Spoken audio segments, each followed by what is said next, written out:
sa pinagalingan mo. Uy, sobrang, saan ba siya nanggaling? Mag-aral ka lang. Pag-aralan mo lang yun. Oo. Magbuklat-buklat ka man ng libro minsan-minsan kung ano yung tunay na istorya ng Wish Philippine Sea. Para pag tinanong ka ng mga reporter, Wish Philippine Sea. Sha-na-na-na-na-na-na-na. Mhm.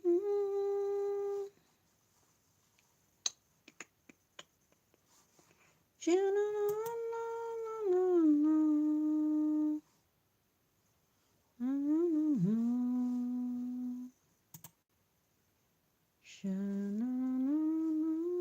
Bei Sha-na-na-na. so viel Auswahl auf Booking.com gibt es so viele Tina-Fes, die ich sein könnte. Also habe ich Doubles angeheuert. Cool, Mann, Tina in der Villa. Und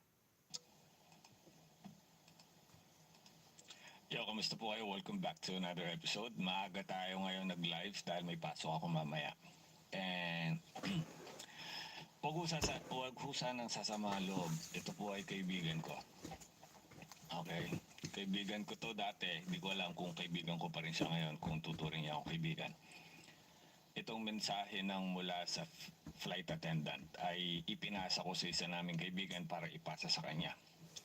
At naipasa naman. And eventually nabura niya yung video. Binura naman na. Pero bakit ko ilalabas kahit na nabura na niya? Ito ay upang magbigay awareness sa mga vlogger.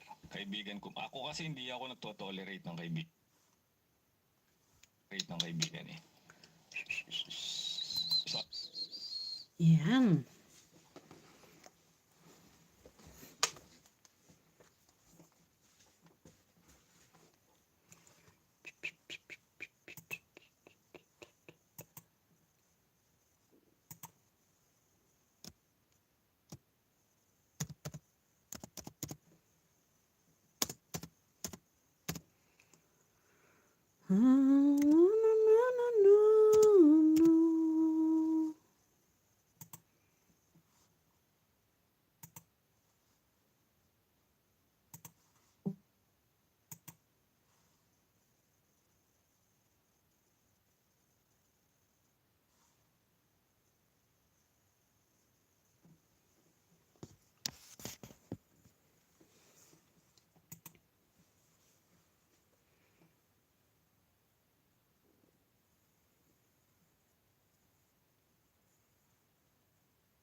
Arginto 100% Hula Himusa.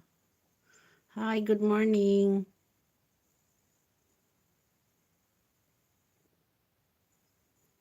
Shout out.